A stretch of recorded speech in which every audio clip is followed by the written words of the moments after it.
It is good to see, I think, how journalists and academic researchers often are working closely together in the current field of terrorism.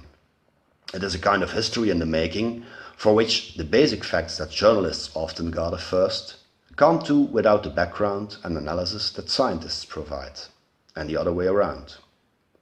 Look, for instance, at the now world-famous ISIS files, a stash of 15,000 pages of internal Islamic State documents that the New York Times has found in an abandoned building in Iraq. It contains a tremendous amount of information on the inner workings of the terrorist group. There has been a lot of controversy, and I know that scientists do not always like the way in which journalists work. But in this case, it is crystal clear, I think, that the information would have been lost without a journalist on the ground who decided to take it with her, and now the documents are available to scientists. Similar efforts have been made by academic researchers, such as Aaron Zalem, the man behind jihadology, to make primary source material available. That is something journalists can benefit from, as not every colleague can manage, for instance, to follow all the terrorist channels on Telegram.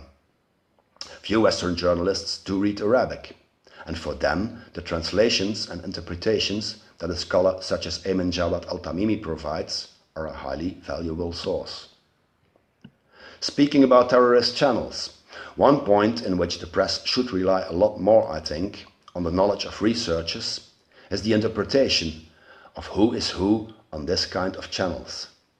Quite often, a communication such as a threat against a particular country is reported as being a threat from the organization, like Islamic State, while in fact it only comes from an individual member. That is problematic. There's no journalist on earth, I hope, who would report that the United States have declared a war because a single citizen has called to attack this or that country. Even with terrorist groups, there's an important difference between official communications and things that are spread by what we often call fanboys. It doesn't help the understanding of how terrorists work to mix that up. For the very same reasons, I think that law enforcement too should cooperate more with specialists. When we are speaking about terrorism coming out of Syria and Iraq, it is often very difficult to understand the background, the differences between several groups who are involved, and the difference it can make at which point in history exactly someone belonged to one of such groups. It is fair to say, for instance, that an individual who belonged to Jabhat al-Nusra back in 2014 also belonged to Al-Qaeda, and thus was a part of an internationally oriented terrorist group.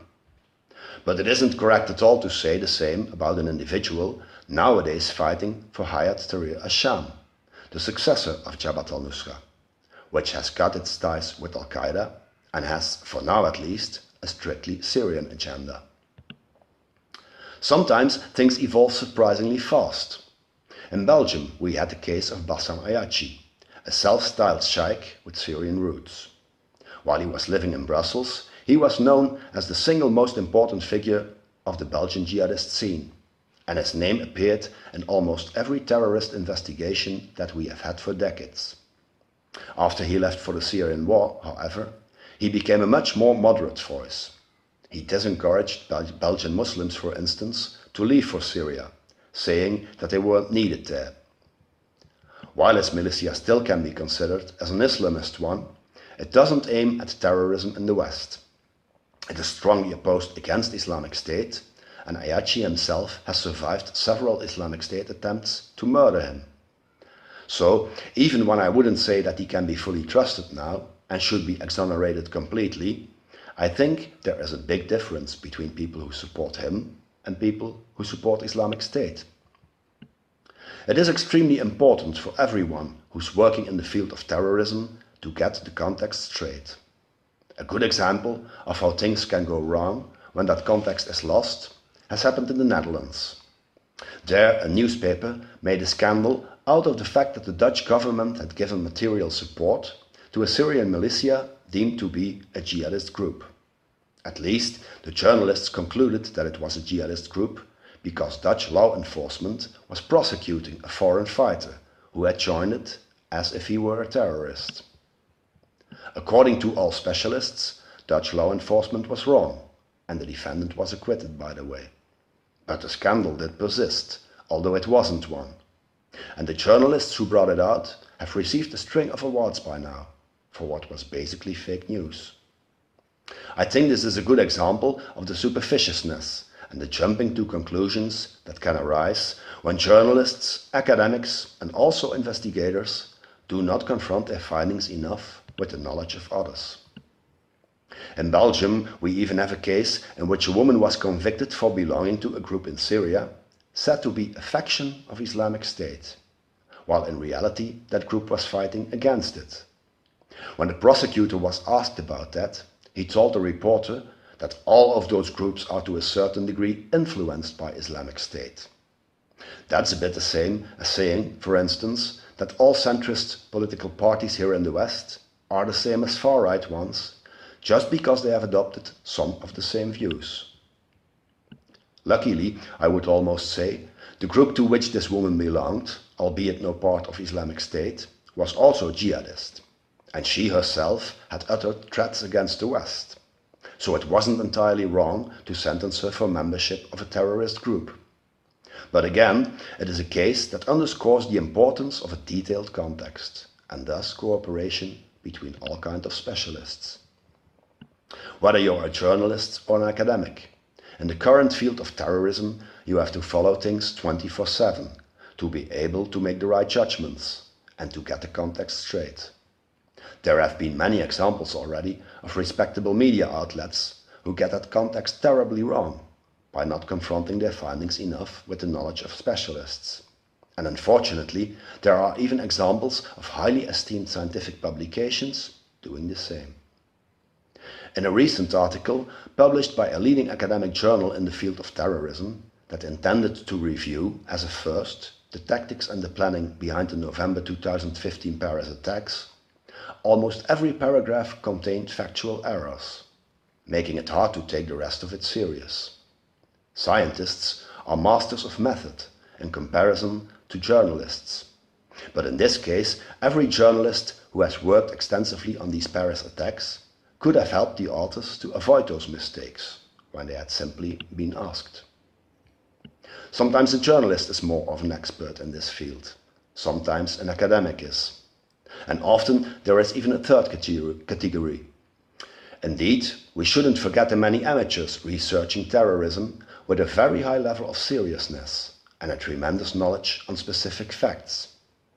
A world-famous example of such an amateur who managed to become a reference is Elliot Higgins.